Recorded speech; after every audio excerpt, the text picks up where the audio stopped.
Oke, tepat jam 6:05. Saya kira kita akan mulai bicara bisnis kita minggu ini.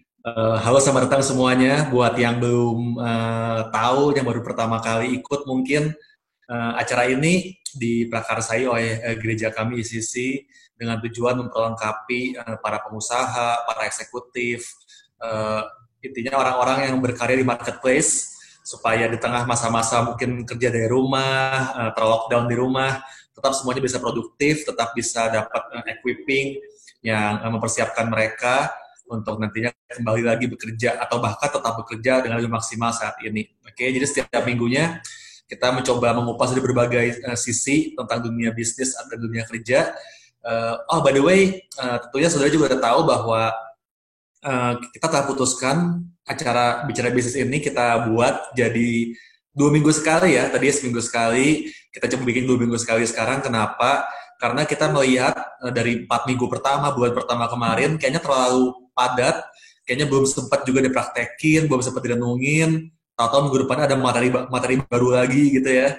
Jadi kita coba 2 minggu sekali, mudah-mudahan dengan begitu setiap saudara punya waktu lebih banyak buat coba praktekin dulu apa yang dibagikan oleh para narasumber yang luar biasa di acara ini. Oke, so kita akan mulai edisi kita hari ini. Hari ini narasumber kita, my good friend Andre Gunawan. Oke, udah ada orang di sini. Halo Andre. Halo. Oke, siapa ini Andre? Dia adalah salah satu zone leader di gereja ICC. Tapi lebih dari itu, dia juga adalah seorang yang sangat saya boleh katakan seorang yang bisa dibilang sangat sukses di marketplace ya. Dan hari ini kita bakal buka-bukaan sama Andre. Dia bakal cerita banyak. Dia bakal sharing materi juga pastinya. Dia udah siapin materi yang bagus banget buat kita. Tapi sebelum masuk ke materi, mungkin kita ngobrol-ngobrol santai sedikit karena mungkin belum semua orang kenal siapa Andre.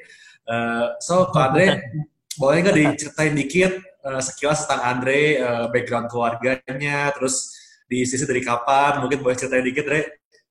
Oke, thank you banget. Selamat sore buat semua, buat teman-teman, buat para senior, buat kawan-kawan. Nah, thank you buat sore hari ini. Nama saya Andre Gunawan. Saya punya 3 anak dari 1 istri tentunya. Oke, di ICC dari tahun 99, which is baru pertama kali kuliah. Jadi pertama kali kuliah, kebaktian di ICC, lahir baru, kenal Tuhan, ikut hati Bapa, pertama kali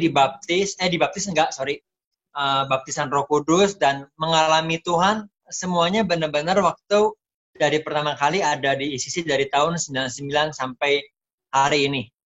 Begitu. Jadi it's been 20 tahun ya. Wow. 20 tahun. Wow. 20 beautiful years. Wah, ini menarik banget nih, kan 20 tahun itu bukan waktu yang sebentar ya, bisa dibilang hampir setengah hidupnya Andre dihabiskan di ICC gitu kan. Pernah nggak sih kepikir buat mungkin coba ke tempat lain, atau mungkin kalau ngomongin dunia kerja mungkin pindah kota, mungkin berkes karir, atau pernah nggak punya pengalaman kayak gitu, Dre? Wow, iya. Jadi keingetan karena tahun 99 itu saya punya gaji pertama kali kerja di Bandung adalah, saya masih ingat, yaitu 350.000 sampai goceng. Oke. Nah, waktu itu office boy gue masih ingat UMR adalah 700.000. Nah, jadi hari-hari awal-awal meniti karir, meniti karir ya, itu nggak mudah karena dulu Yoke pacar gue dulu, maksudnya sekarang istri gitu ya. Saya masih ingat income-nya dia itu 3,6 juta. 10 kali lipatnya berarti ya? Nah, itu dia. Ya, jadi artinya dari dulu udah bisa tahu nih gue bisa punya calon istri yang income-nya 10 kali lipat. Wah. Wah, ini apa rahasianya bisa begini nih? Ya, ya. Rahasianya adalah tebal muka dari hari ke hari. Ya. Nah, tapi Oke, terus. saya masih ingat Pastor Aryan. Jadi waktu masih awal-awal itu, gue masih ingat kebanyakan teman-teman kita di kampus di Unpar, di jurusan saya teknik industri, mereka milihnya untuk kuliah pindah kota, yaitu ke Jakarta paling gampang. Gue masih ingat waktu itu ya, ada yang pernah ngasih tahu, Andre, ada teknik industri lowongan masih kosong di Jakarta. Oke, gajinya saya masih ingat 4 juta. Oke, gaji gue 350.000. Ada lowongan, Dre, si ini lagi butuh 4 juta. Good news-nya gue nggak coba sih ya. Kalaupun coba belum tentu diterima sih gitu ya. Tapi saya masih ingat karena Kak Victor merekomendasikan, Kak Victor encourage untuk kita stay di Bandung, maka tetap pilih stay di Bandung. Nah, jadi kebetulan dulu pernah ada rencana mau ke Jakarta, tapi karena saya masih ingat Kak Victor dipungkur, Dre, saya bahasa pastinya kurang lebih masih nggak ingat ya bahasa pastinya ya, cuman kalau bisa lo di Bandung lah, gitu. Ternyata setia sama ayah rohani itu adalah pilihan yang baik, yang tepat sekali. Begitu kok Aryan. Itu kan, wah, ini kan sangat menggiurkan ya, dari 350.000 ke 4 juta. Sekali lagi, belum tentu diterima ya, itu cuma dengar. Okay. Tapi ketika Pastor Victor waktu itu ngelobi Andre buat stay di Bandung, apa yang bikin Andre memutuskan buat oke deh saya mau di Bandung aja? Apa tuh? Hanya statement Kak Victor aja. Apa tuh? Itu dia, hanya karena Kak Victor bilang, Andre di Bandung, oh oke. Hanya itu aja. Wah, tapi kan nggak sembarang orang yang ngomong gitu ke Andre bakal nurut dong. Pasti ada something yang bikin Andre mau ngikutin saran Kak Victor itu. Oh, karena saya tahu banget. Jadi, gue mengerti sendiri, saya itu pribadi seperti apa sebelum kenal Tuhan dan sebelum ada dibapai sama Kak Victor. Jadi saya pribadi yang sangat pemalu, sangat introvert. By the way, introvert sampai sekarang masih introvert ya. Sangat pemalu, nggak terbiasa sosialisasi, jadi banyak sekali karakter dan skill, communication skill, leadership itu saya tahu bahwa sumbernya dari Kak Victor. Wow. Gitu. Jadi dia bukan hanya Bapak PA gitu ya, tapi dia benar-benar sumber buat kerohanian gue pribadi. Gitu. Jadi itu Kak Victor buat gue gitu ya. Jadi dia bilang apa? Oke beh, siap beh, gitu. Sampai ke hari ini. Saya nggak tahu, atau jangan-jangan sekarang Kak Victor minta gue suruh ke Sydney gitu misalnya. Ada kemungkinan mungkin siap beh juga, mungkin. Ini ada Kanal nonton loh, kayaknya Kanal udah mikir-mikir kirim kemana sih Andre ya? Ke Bali mungkin kemana kalau ke Bali? Wow, itu berarti luar biasa banget. Berarti memang Kak Victor udah menabur banyak di hidupnya Andre, sehingga ketika Kak Victor minta Andre stay, Andre juga percaya bahwa ini pasti bukan satu permintaan yang asal-asalan, dan memang Kak Victor punya visi buat Andre di sini gitu ya. Iya, iya.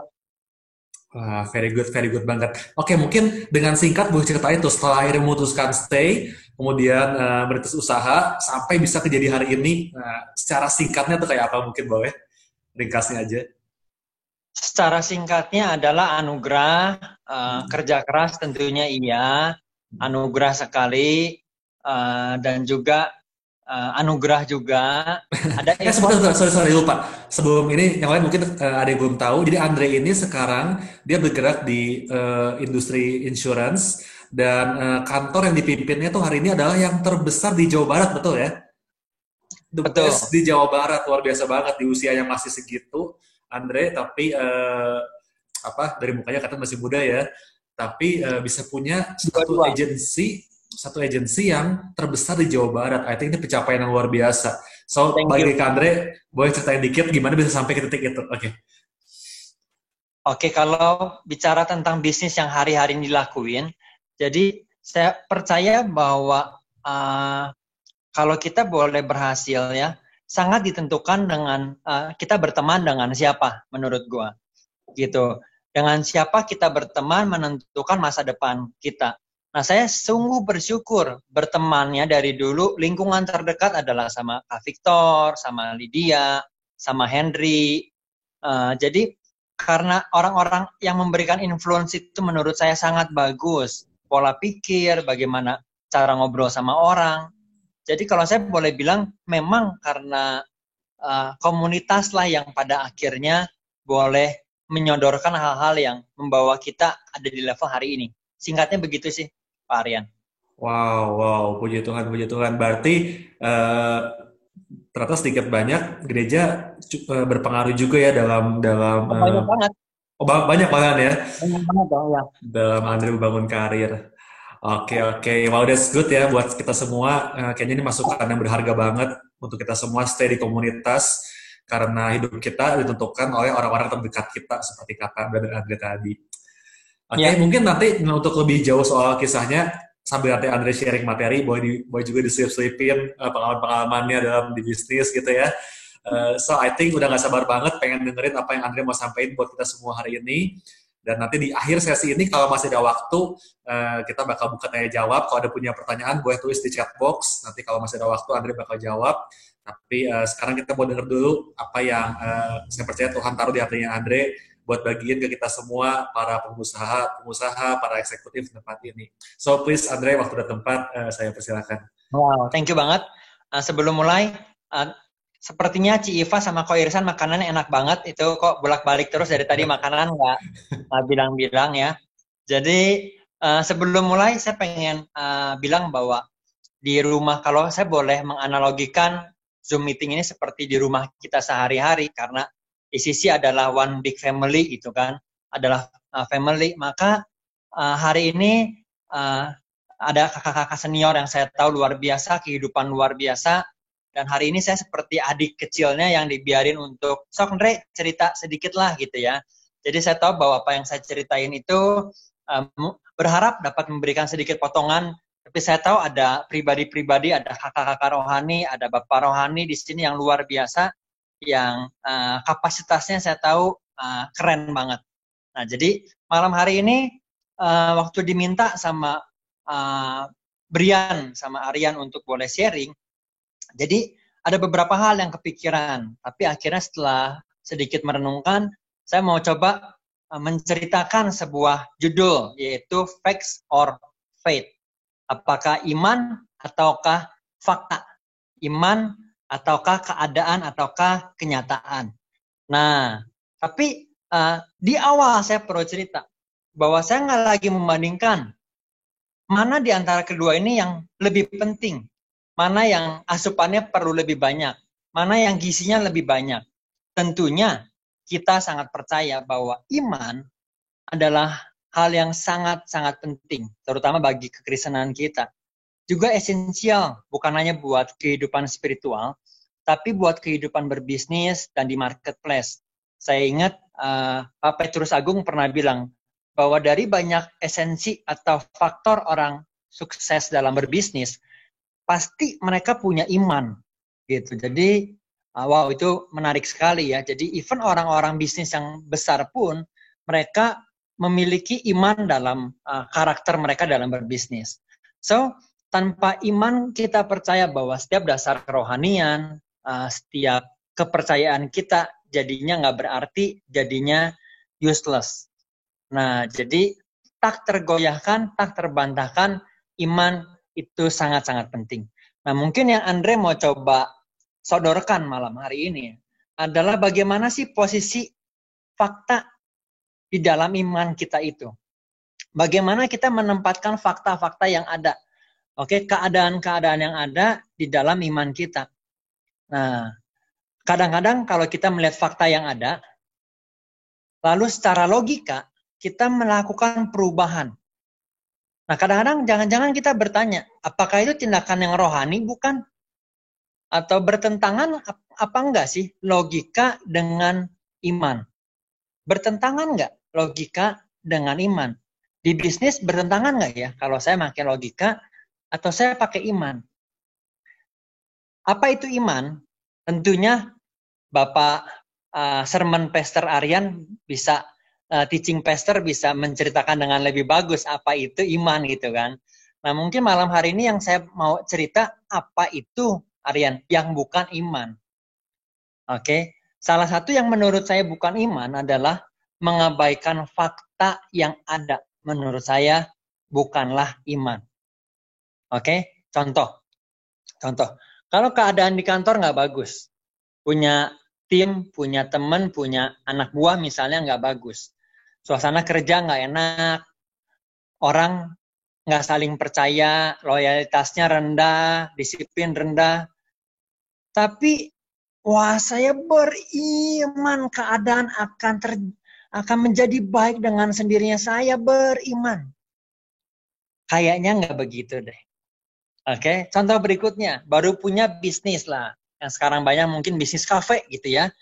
Oke, keadaan sepi, biasa-biasa aja, tapi kita berharap Tuhan tolong, Tuhan tolong. Tuhan tolong kasih mujizat dan tiba-tiba bisnis meroket. Kayaknya enggak begitu juga deh. Oke, atau contoh berikutnya. Ada banyak karyawan bekerja, oke, enggak terbiasa nabung. Ini contoh, apakah iman bertentangan dengan logika atau enggak? Ada teman-teman mungkin yang karyawan, nggak terbiasa nabung buat pensiun, nggak terbiasa investasi. Oke, suatu hari pengennya, aduh, iman saya nih, Aryan, ketika nanti udah pensiun, gue iman, gue akan jadi kayak Kolonel Sanders lah. Punya bisnis kayak KFC. Mendunia. Nah, isunya adalah si Om Sanders itu ditolak ratusan kali. Nah sekarang ketika kita nggak terbiasa ditolak, ngajakin anak komsel ditolak nggak terbiasa, tentunya perjuangannya akan nggak mudah. Ketika suatu hari udah pensiun tapi pengen keadaan finansial baik-baik saja, nggak mudah. Contoh berikutnya, contoh pengalaman saya pribadi. 2 tahun yang lalu terakhir ya, pas setahun yang lalu kali ya, setahun yang lalu kayaknya terakhir, saya kena sebuah penyakit yang sedikit memalukan. Apalagi kalau diceritain di sini ya, tapi nggak apa-apa, saya ceritain. Jadi, saya itu punya penyakit yang namanya ambeien. Ya. Jadi, maaf ya. Jadi ketika ngalamin ambeien, itu maaf ya, ketika lagi buang air, maaf, tiba-tiba keluar darah. Waduh, kan walaupun nggak sakit sih, cuman kayaknya, aduh, kayaknya nggak asik banget gitu ya. Ini, aduh, kayaknya apalagi gimana gitu ya. Nah sebagai orang beriman apa yang gue lakuin? Ya, tumpang tangan ya, enggak lah tumpang tangan ya. Tapi gue bilang, wah ya normal ya, kok Andi. Tapi enggak normal kalau diceritain rame-rame. Nah waktu itu beriman, Tuhan tolong sembuhin. Ya nggak sih, gue kayak orang beriman kan, Aryan? Ya nggak? Aduh, beriman sembuh. Besoknya pas mau buang air lagi, aduh, deg-degan ya nggak sih ya? Nah, gue nggak tahu kalau lu pernah ngalamin. Kayaknya Aryan nggak pernah ngalamin ya. Secara lu nggak suka makan buah, kayaknya atau udah sering ngalamin. Gue juga nggak tahu nih Aryan ya. Nah, aduh, berdoa, jangan darahan. Tiba-tiba darah. Sebagai orang beriman, apa sih yang biasanya kita lakuin, Aryan? Berdoa. Ya nggak? Tuhan, tolong Tuhan. Ambeiannya sembuh. Tuhan, tolong ambeiannya sembuh. Oke, tumpang tangan lagi lah. Beriman lagi. Hari ketiga masih kejadian. Hari keempat masih kejadian. Sampai di hari kelima, di dalam peperangan dunia yang kurang nyata itu ya. Terus tiba-tiba kayak diingetin, Re. Ya, lu berani dong terima kenyataan. Bahwa lu itu ada ambeien. Oke? Nah, ketika ada ambeien, terima kenyataan. Sekarang apa yang perlu lu lakukan? Makan buah. Nah, gua ini kurang suka makan buah. Nah, oke, gue kurang suka makan buah, terutama makan buah pepaya itu anti banget dari dulu. Karena waktu kecil, papa mama dulu piara beo. Zaman dulu beo dikasih buahnya pepaya yang baunya nggak enak banget. Jadi kalau gue ngebayangin makan pepaya itu ya entah kenapa si beo itu tiba-tiba sedikit terngiang-ngiang dan ya lu sama gue makannya sama gitu kan. Oke, nah jadi nggak mau. Tapi ketika saya menerima kenyataan fakta itu bahwa Andre, lu perlu tahu iman sih boleh, oke? Tapi lu perlu gaya hidupnya diganti. Makan sayurnya perlu yang banyak. Makan buah, terutama pepaya, bagus banget. Nah, jadilah makan pepaya. Nggak lama, 2 hari, 3 hari, akhirnya sembuh. Oke? Nah, jadi memang saya rasakan bahwa keberanian untuk menerima fakta. Jadi dibutuhkan keberanian yang sangat besar untuk menerima fakta yang ada. Nah, jangan-jangan saya itu pakai iman gua, ya. Tuhan tolong.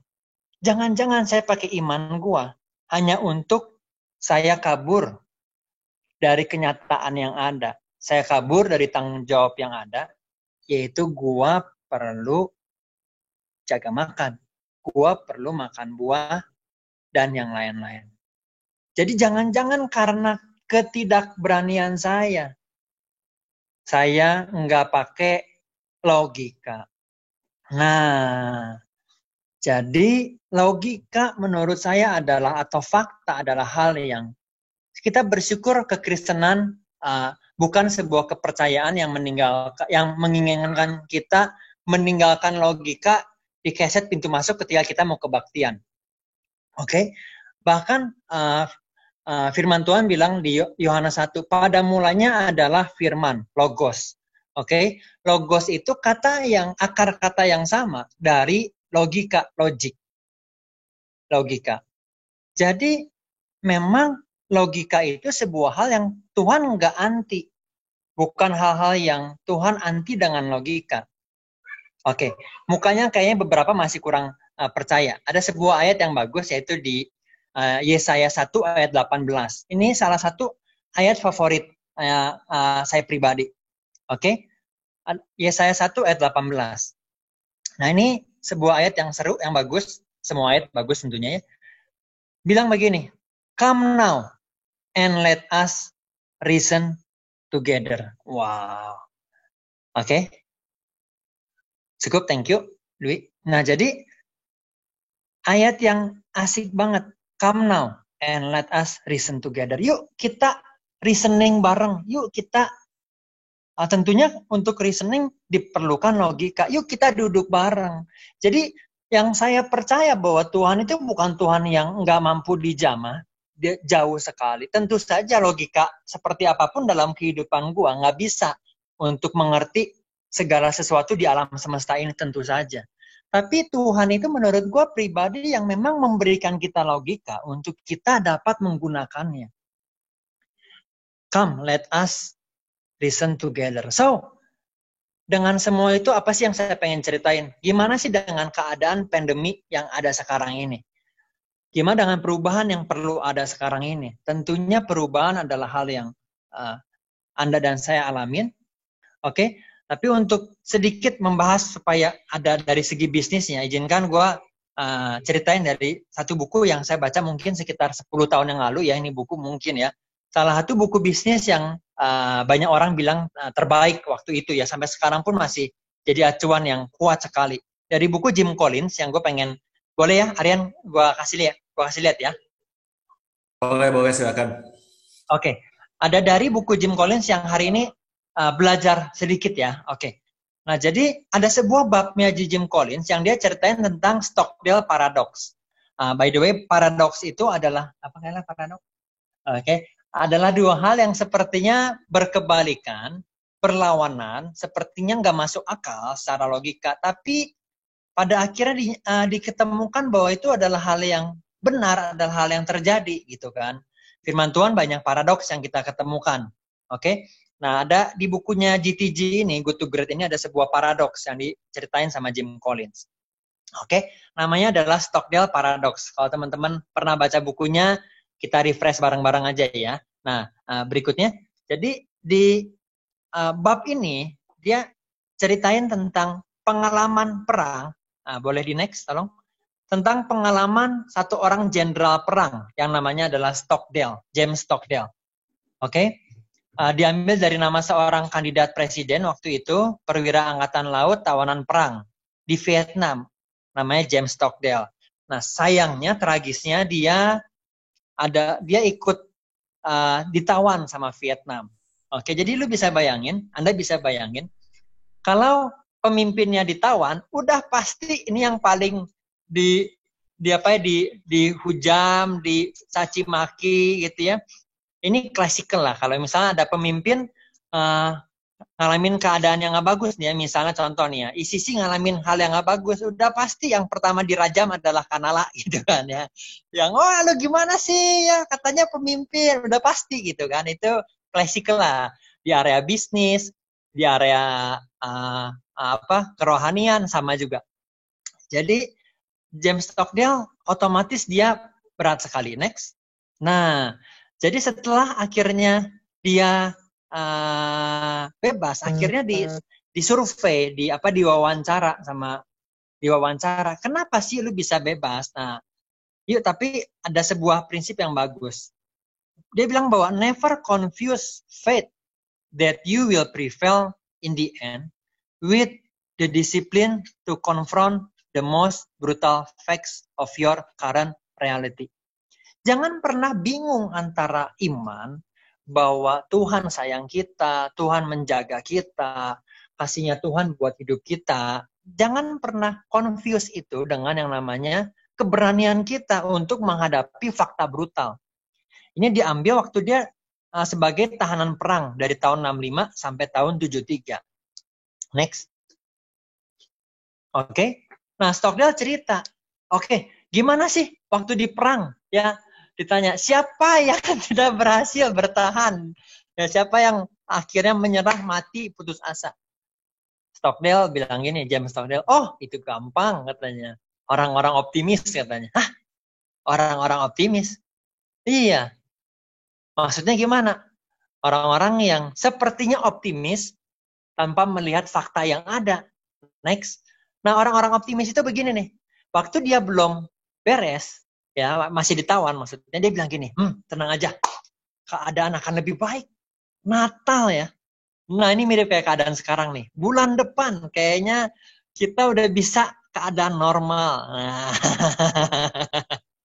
Oke, ya Natal masalah kita akan hilang. Oke, Paskah deh. Waktu Natal akhirnya mereka nggak ditolong. Mereka bilang, Paskah. Ya, ini Paskah ini powerful sekali. Kita percaya ya. Paskah datang. Dan Paskah pergi, masih belum ditolong. Oh, nanti deh Thanksgiving. Ya, kayaknya ada pemerintah ada siapin keadaan yang bagus, strategi yang bagus. Thanksgiving. Akhirnya Thanksgiving mereka nggak tertolong. Apa yang terjadi? Mati, mereka putus asa. Next. Oke. Jadi apa manfaatnya? Stockdale Paradox mengajarkan bagaimana kita tetap optimis, betul, tetap kita positive thinking, itu sangat-sangat penting, tapi juga pada saat yang bersamaan, kita itu realistis dengan fakta yang ada. Next. Udah habis kayaknya ya. Oke, ini tutup dulu, sorry. Oke. Nah, cerita sedikit dari pengalaman papa saya ya. Oke, tolong ditutup. Thank you. Nah, papa saya meninggal 3 tahun yang lalu. Waktu pertama kali, saya masih ingat lagi di rumah sakit kita di Singapura, tiba-tiba hasil darahnya menyatakan bahwa papa confirm kena limfoma. Oke, kena kanker getah bening. Hal yang sangat nggak mudah adalah menerima kenyataan bahwa dirinya kena kanker. Itu jerat-jerit. Oke? Karena sebelumnya udah punya rencana nih, Desember mau kemana, Februari mau kemana, ya nggak sih? Maret mau kemana.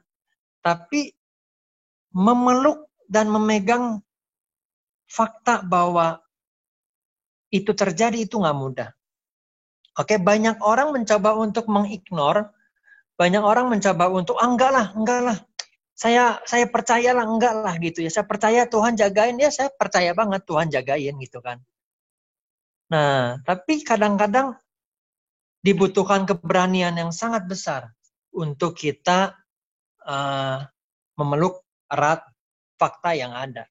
Oke, that's why saya bilang bahwa orang-orang yang paling berhasil menurut saya adalah orang-orang saat-saat ini dia bisa menavigasikan hidupnya, bisa mengendalikan hidupnya dengan mempunyai skill bagaimana antara fakta, iman, dan pengharapan yang ada. Oke, orang-orang bisnis saya tahu banyak yang kapasitasnya luar biasa di sini, tapi kalau kita boleh menerima fakta yang ada, saya masih ingat di bukunya Good to Great tadi, di akhir bab itu bilang bagaimana Winston Churchill perang di dunia kedua. Di depan orang dia adalah orator yang luar biasa. Ya, dia adalah wah, kita akan menang Inggris ya dengan semua speech-nya yang terkenal. Tapi setiap malam dia bilang sama semua tim staffnya dia, fakta, mana fakta? Kasih gue fakta. Oke? Nah, fakta yang ada sekarang, saya nggak tahu fakta apa yang Anda dapati hari-hari ini buat kehidupan, buat bisnis. Oke? Karena menurut saya kalau salah maafin, lupain aja ya. Karena menurut saya keadaan akan berubah. Oke? Bisnis model juga mungkin berubah. How we sell things mungkin berubah. Communication akan berubah. Saya ada di bisnis yang benar-benar communication skill is everything gitu ya, hampir semuanya. Jadi gue nggak kebayang kalau ada masker di muka sini ya, gimana gue bisa ngelihat responsnya orang. Aduh, saya nggak kebayang tuh. Tapi itu pun berubah. Oke?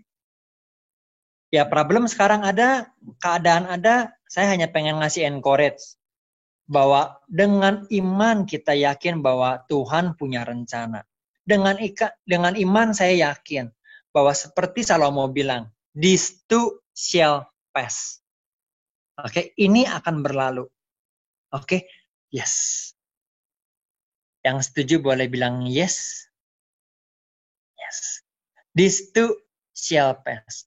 Tapi jangan salah, ayat itu juga bilang, kalau lu lagi punya anak kecil yang lucu-lucu, ya, gue pengen bilang, itu ayat juga sama. This too shall pass. Ya, someday anak kecil jadi teenager. Ya, oke. Okay. Kalau sekarang dari segi bisnis kita ngerasa bahwa wah gue unbeatable nih. Dari segi bisnis gue ngerasa hidup gue kayaknya raja nih. Oke. Okay? Nah, saya pengen bilang bahwa keadaan di luar sana mungkin itu juga akan berlalu. Supaya tinggal tetap apa yang nggak berlalu, yaitu Tuhan dalam hidup kita. Oke, supaya tinggal tetap apa yang nggak tergoyahkan. Jadi, saya punya kenalan beberapa pemilik restoran yang cinta Tuhan luar biasa, yang mengasihi Tuhan, pelayanan, saya mikro lah gitu ya, dibandingin dia, tapi karena bisnisnya restoran dan di mall, ya problem, ya tutup, ya nangis-nangis gitu loh.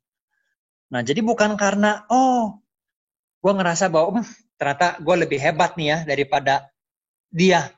Enggak lah. Saya tahu dia juga lebih hebat. Hanya saja karena pandemi ini certain area gitu ya, certain sektor terbawanya, ada yang enggak parah, ada yang bagus, bahkan ada yang thrive, mungkin ada yang benar-benar saat-saat ini justru lagi maju. Jadi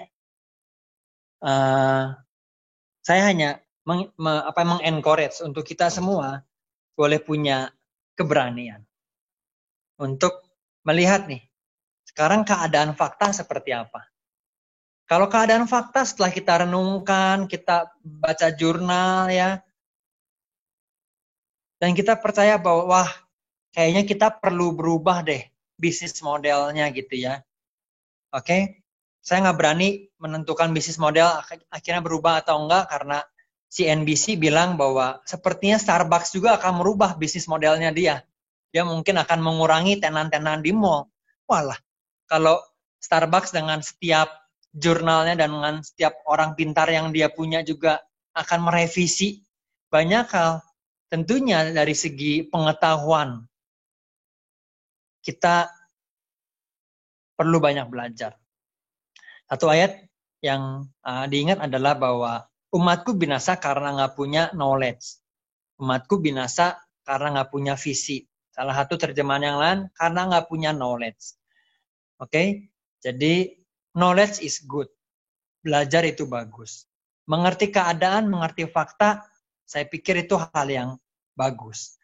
Oke, menerima dan memeluk kenyataan itu. Memang itu kadang-kadang jerat-jerit. Oke, memang kadang-kadang nggak mudah. Apakah kita di bidang kerohanian atau di bidang bisnis? Tapi malam hari ini saya percaya bahwa iman pada akhirnya nggak tergoyahkan. Tinggal bagaimana kita menempatkan posisi fakta yang ada sekarang, yang kita bisa lihat. Bagaimana kita bisa menempatkan fakta itu dengan iman. Sampai sini ada yang mau nanya kah? Takutnya kurang jelas. Kalau mau nanya dari mana gitu misalnya. Sampai sini dulu ada yang mau nanya. Pak Aryan, silakan Bapak Profesor. Boleh kalau ada pertanyaan ditulis di chat box ya supaya kita bisa bahas bareng-bareng. Tapi menarik banget topiknya ya karena kadang eh, ya orang ini memang ada dua tipe ekstrim Dre ya.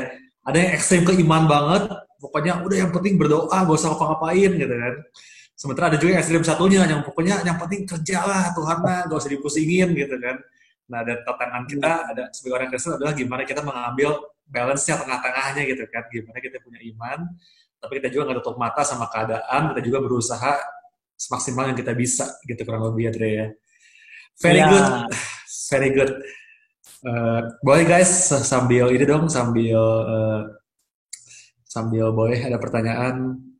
Wah, Pak Irsan pertanyaan nih nggak dari nyambung, Boy. Hoi, Pak Irsan. Tajam banget. hoi, nggak nyambung, Pak Irsan. Nah ini pertanyaan Pertanyaan bagus Pak. nih. Nah ini ada pertanyaan bagus. Kalau kita ngomongin keseimbangan, apakah berarti 50-50 atau gimana perbandingannya nih menurut Andre antara iman dengan fakta ini berapa persen nih kira-kira? Aduh. Gini. Kalau yang nanya ini adalah anak kuliah gitu ya, saya bisa bilang tenang, gue tahu jawabannya. Tapi ini yang nanyanya Bapak Andi Arif gitu ya. Aduh, jadi Pak Andi, saya nggak tahu gitu ya. To be honest, nggak tahu dan saya nggak yakin kita mampu mengukur juga tuh bagaimana 50-50. Saya pun nggak yakin. Gitu. Jadi tapi saya percaya bahwa ketika kita berdoa sama Tuhan, saya percaya ketika kita minta hikmat sama Tuhan, oke, firman Tuhan bilang gini, kalau kamu ngerasa nggak punya hikmat, kalau kamu nggak punya hikmat, kamu minta. Dan ketika minta, percayalah Tuhan memberikan hikmat. Nah, jadi di Instagram saya bilang bahwa wisdom is needed. Jadi kita membutuhkan hikmat. Bagaimana ketika kita berdoa dan Tuhan, saya percaya bahwa Tuhan akan mengarahkan. Tapi apakah porsinya 50-50? Mengukur 50-nya aja udah bingung Pak Andi. Mulai dari mana tuh mengukur 50-nya ya. Jadi kayaknya bukan 50-50 ya. Gitu. Kayaknya bukan. Tapi berapa persennya? Nanti pas kita goes bareng sambil goes kita ngobrol-ngobrol ya Pak Andi ya. Atau mungkin dari Kanala atau Pak Arya nih ada yang mau nambahin ya. Berapa sih gitu? Berapa sih yang namanya balance itu gitu kan? Oke. Begitu ya. Jadi Oke, oke. iya, I think betul sih jawaban Andre. Bener ya, kayaknya kita setiap kita itu kan hidup ini sebuah perjalanan iman gitu ya, dan iman kita itu bukan untuk diam di satu level aja, tapi itu sebuah journey yang tiap hari semakin naik. Jadi patokan berapanya kayaknya itu sambil kita berjalan dalam hidup ini itu bakal sangat fleksibel kayak naik turun ya pasti ya. Gitu. Tapi yang penting jangan sampai kita kehilangan iman itu. Kalau menurut saya sih begitu. Nah, ini pertanyaan Iya. berikutnya bagus nih dari Ko Brian.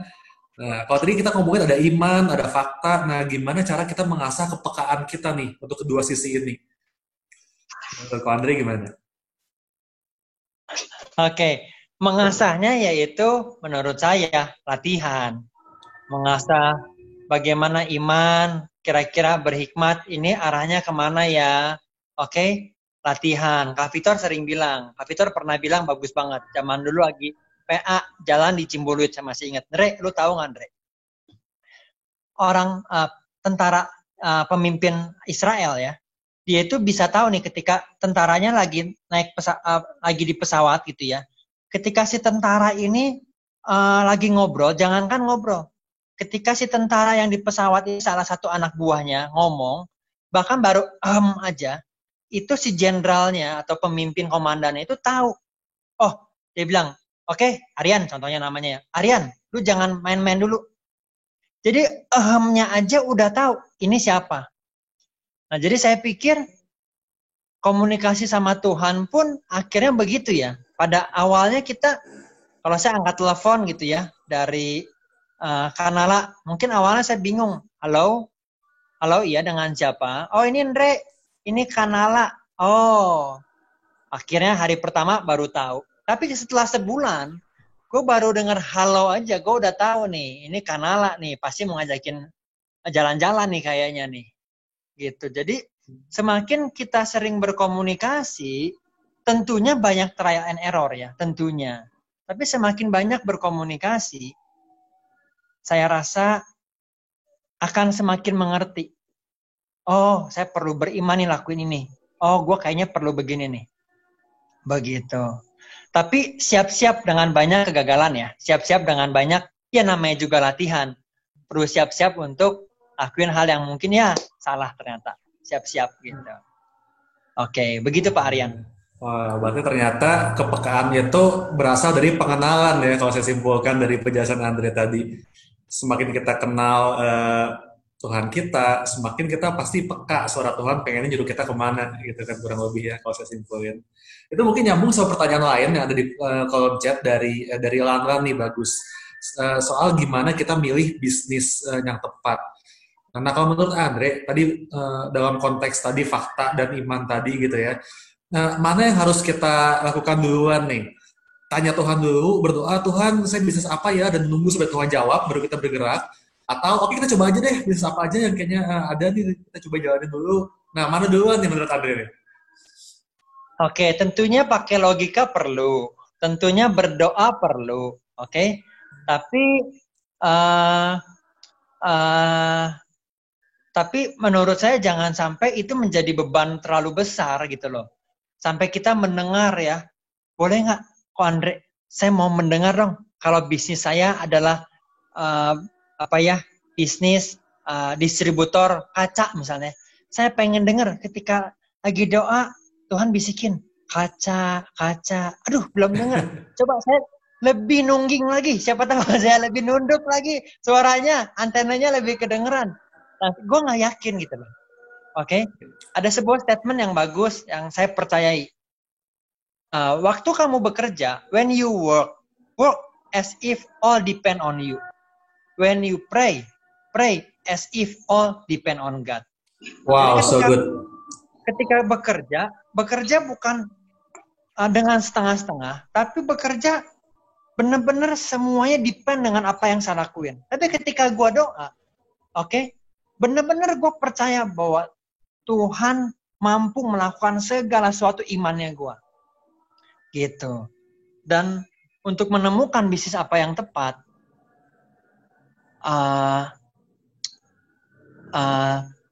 tentunya kalau punya teman ngasih masukan yang bagus akan banyak membantu.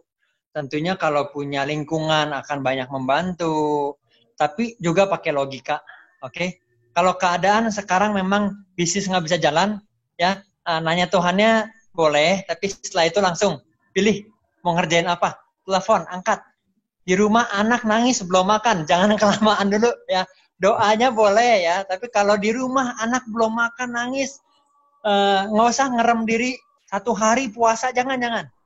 Justru angkat telepon, cari tahu ada kerjaan apa, ngerjain apa. Saran saya begitu. Wah, so good, setuju banget Ko Andre. Saya jadi ingat dulu waktu saya kuliah di Singapura juga, salah satu guru saya sempat bilang, karena ada mahasiswa nanya gitu juga, ini kita kalau mau bertindak, ambil keputusan, apakah tunggu Tuhan atau gimana gitu ya. Nah, jawaban dari dosen saya waktu itu, Pastor Bobby Chow, bagus banget. Dia bilang, eh, kalau saya percayanya, ini kata beliau ya, kalau saya percayanya, eh, kita tuh harus jalan. Kayak kita lagi nyetir di jalanan, nah selama nggak ada lampu merah, ya kita jalan, jangan diem gitu kan, berarti boleh jalan. Nah, ketika nanti kita peka sama Tuhan dan ada sesuatu yang kita bakal bikin salah, itu Tuhan bakal kasih lampu merahnya tuh.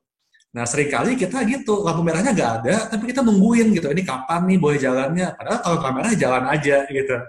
I think itu cukup menggambarkan apa yang tadi Itu banget.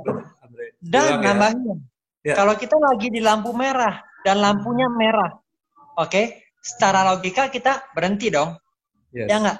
Tapi ketika ada polisi bilang maju, oke, maka kita tahu bahwa walaupun lampu merah tapi ada polisi, artinya kita boleh maju.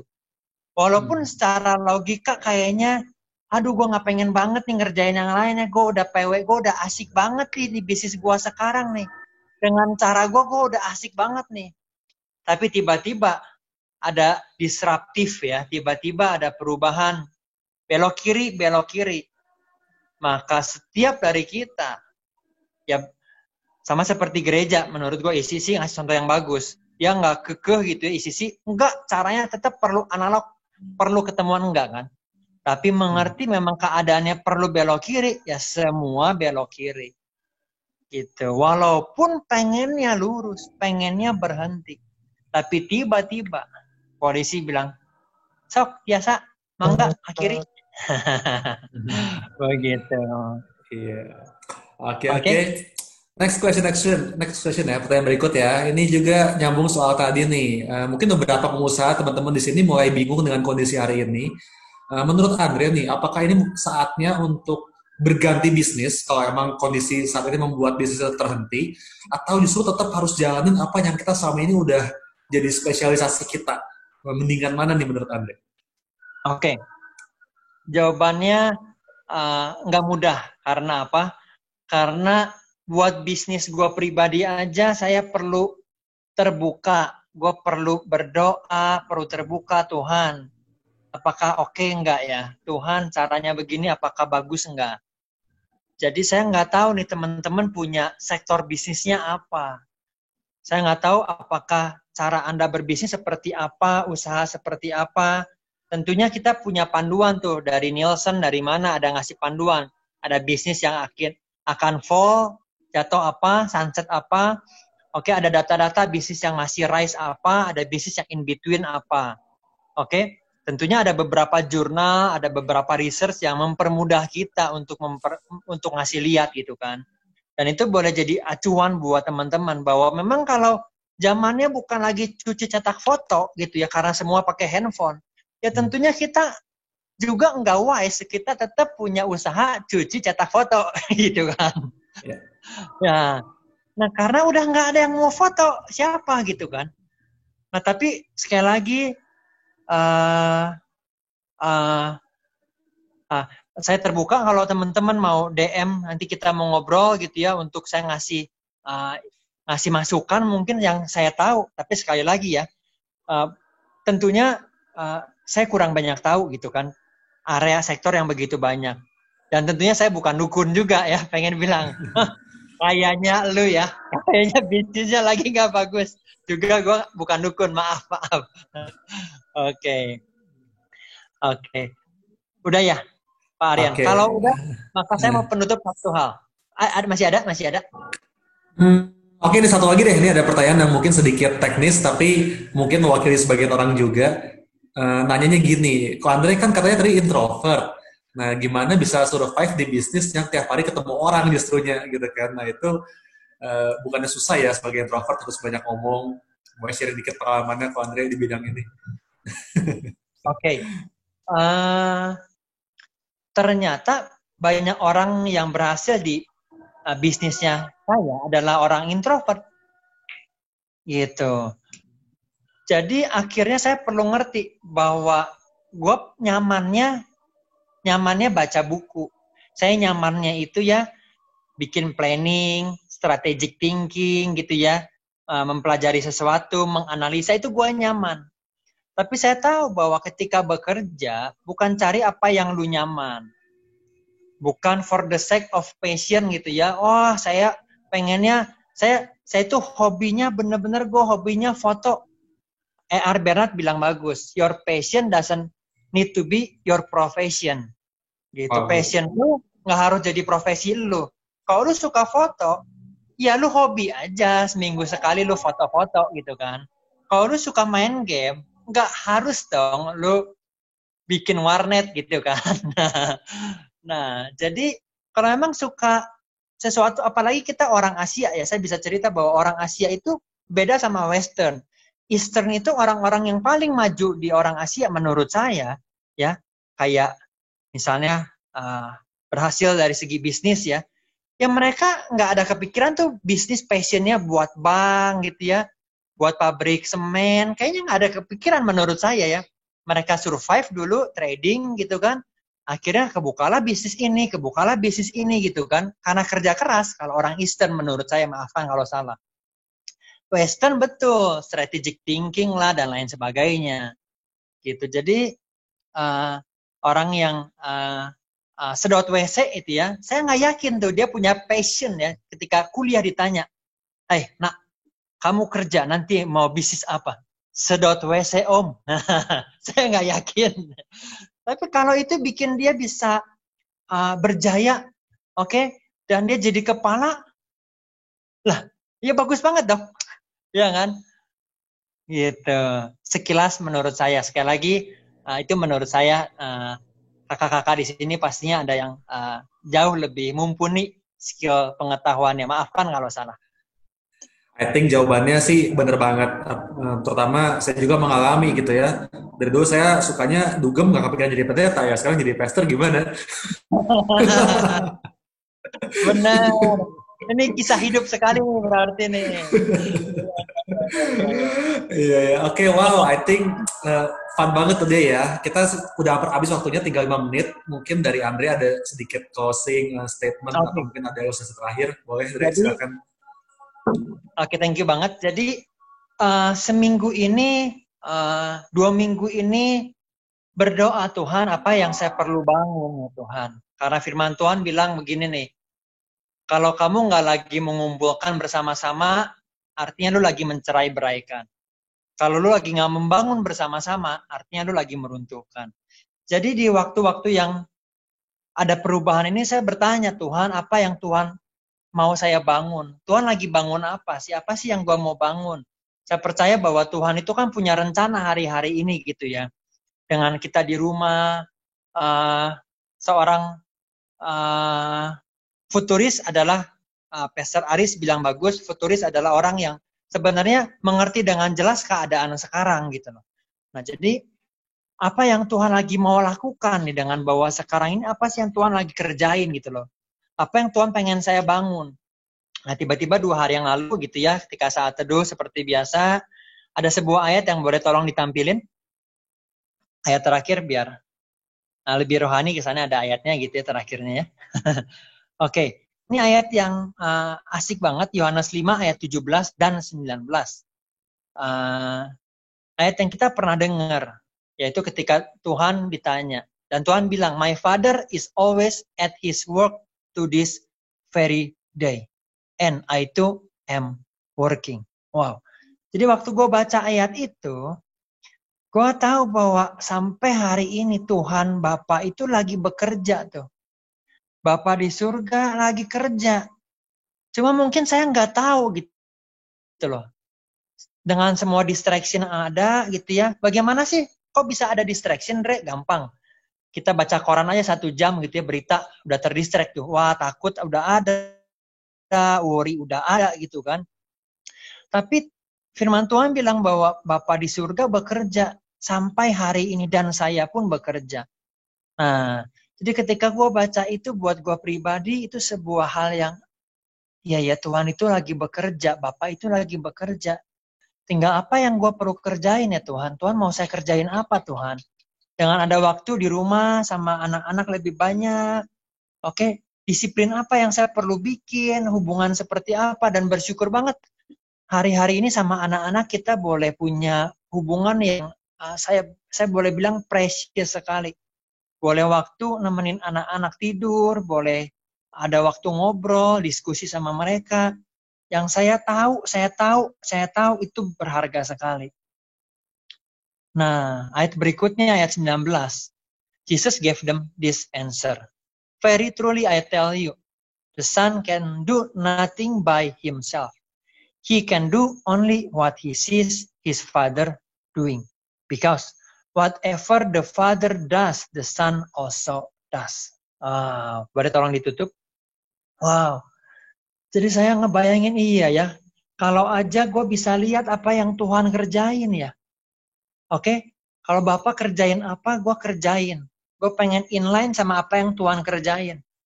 Mungkin ada beberapa orang yang isinya sekarang adalah mencari income tambahan atau merubah income. Ada beberapa orang isinya mungkin perahu Anda bagus. Rick Warren bilang bahwa kita semua nggak ada di perahu yang sama. Yes, kita ada di storm yang sama, tapi perahunya beda-beda. Ada yang perahunya hari-hari ini lagi belayar nih di Bermuda Island gitu atau di mana ya. Bisnis oke, jalan terus, oke. Ada yang mungkin perahunya bahkan sebelum masuk pandemi aja mereka hanya hidup dari bayar kontrakan bulan ke bulan. Atau bahkan ada orang yang bilang, perahu apa ya, gue gak ada perahu. Gue lagi bertengger di atas kayu gitu kan. Jadi setiap dari kita nggak ada di perahu yang sama. Nah, tapi perahu apapun yang Anda punya, oke, apakah itu perlu mencari tambahan income, merubah pekerjaan kah? Oke, atau mungkin sekarang ada waktu di rumah sama anak-anak sambil merenung apa yang perlu dilakuin karena mungkin reserve dari segi income, deposito masih ada. Oke? Nah, tapi apapun itu yang saya dapetin bahwa sama seperti Bapak bekerja, saya pun perlu bekerja. Nah, saya pribadi, saya suka sama peran sebagai ayah. Apa yang saya lakukan hari-hari ini, oke, ini nggak maksud teman saya ceritain ya. Jadi setiap hari, dari minggu kedua, di rumah saya pakai celana panjang. Ini karena udah malam pakai baju biasa ya. Tapi biasanya pagi-pagi, saya pakai baju pergi, oke, pakai celana panjang, walaupun nggak ketemu siapa-siapa, di rumah aja. Oke, saya di rumah aja. Hari ini gue pakai parfum, gue pikir rese ya. Dulu gue keluar aja gue pakai parfum, padahal yang gue kasih parfum gue nggak kenal orangnya siapa. Ini di rumah kenapa gue nggak ngasih yang terbaik buat anak-anak, buat istri gitu ya. Baju asal-asalan kok kayaknya nggak asik banget gitu kan. Jadi saya pribadi, oke, mau ngasih lihat sama anak-anak. Karena anak-anak akan melihat apa yang saya lakukan. Oke, ketika papahnya ini bekerja, ketika papahnya ini bekerja terus membangun sesuatu, maka display itulah yang saya pengen anak-anak melihat dari saya. Oke, buat teman-teman para bisnismen, para orang-orang yang berhasil di marketplace, oke, yang pertama tinggal kita melihat apa sih yang Tuhan mau kita kerjain ya. Karena saya percaya bahwa setiap dari kita, Tuhan udah siapin jalan. Oke, Tuhan udah siapin jalan. Oke. Dan yang kedua, kita kasih contoh buat generasi yang akan datang. Oke, bahwa dalam keadaan nggak mudah pun, saya baca di Bloomberg bilang bagus, bahwa anak-anak yang dibesarkan di tahun di Great Depression tahun 1930, tentunya ada yang orang tuanya akhirnya divorce dan mereka problem ada. Tapi penelitian bilang, Bloomberg bilang bahwa anak-anak yang dibesarkan di area depresi dan mereka survive, ternyata karakter mereka jauh lebih kuat. Wow. Jadi kalau anak-anak kita, buat saya pribadi karena udah punya 3 anak ya, kalau saya bisa ngasih lihat sebuah lifestyle, sebuah hidup yang terus membangun, oke, maka saya lagi ngasih contoh karakter yang bagus buat anak-anak saya. Itu aja. Sekali lagi kalau kurang tepat dari segi teologi, saya nggak pernah lulusan teologi, jadi minta maaf. Dari segi bisnis juga saya kecil lah dibandingin teman-teman yang ada di sini gitu kan. Tapi saya berharap teman-teman bisa belajar 1 atau 2 hal, Anda boleh belajar 1 atau 2 hal di malam hari ini. Thank you banget semuanya. Terima kasih. Wah, thank you so much buat Andre. Nggak cuma tips-tips bisnis, tapi dapat tips parenting juga sekalian ya. By the way, Andre juga salah satu pengajar di kelas parenting kita di gereja. Jadi buat yang masih penasaran soal trik-trik dia dalam membesarkan anak, bisa ikut kelas parenting kita juga pastinya. Oke, itu juga sangat memberkati. Well, Andre, thank you so much buat sharingnya. Sangat memberkati. Kalau saya sibukkan sekali lagi, jadi kita perlu sebuah keseimbangan antara percaya sama Tuhan, tapi juga tetap bergerak melihat kondisi yang ada, fakta yang ada, dan tetap berusaha apa yang terbaik. Oke, so thank you semua buat 1 jam yang udah kita habiskan bersama. Kita bakal ketemu lagi 2 minggu lagi dari sekarang dengan pembicara yang spesial banget. Saya nggak mau bocorin dulu, tapi saya udah punya namanya yang pasti spesial banget. Nantikan pengumumannya. Yang pasti 2 minggu lagi pasti bakal seru banget. Jadi kita bakal ketemu lagi di bicara bisnis 2 minggu lagi. Jangan lupa hari Sabtu dan Minggu kita punya ibadah raya yang pasti sangat memberkati juga buat Youth The Bridge dan Genesis di hari Sabtu, dan untuk profesional dan family di hari Minggu.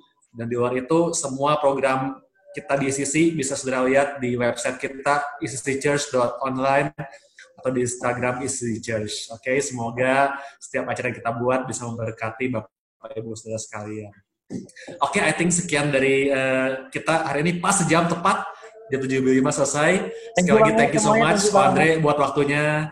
Thank you buat semua ilmunya juga. Thank you buat semua peserta yang udah setia sejam ini. Kita ketemu 2 minggu lagi, atau ketemu di ibadah raya minggu ini. Oke, so see you guys there. Thank you semua. Sukses. Thank you. Bye-bye. Sukses buat setiap usahanya, buat setiap pekerjaannya. Tuhan berkati.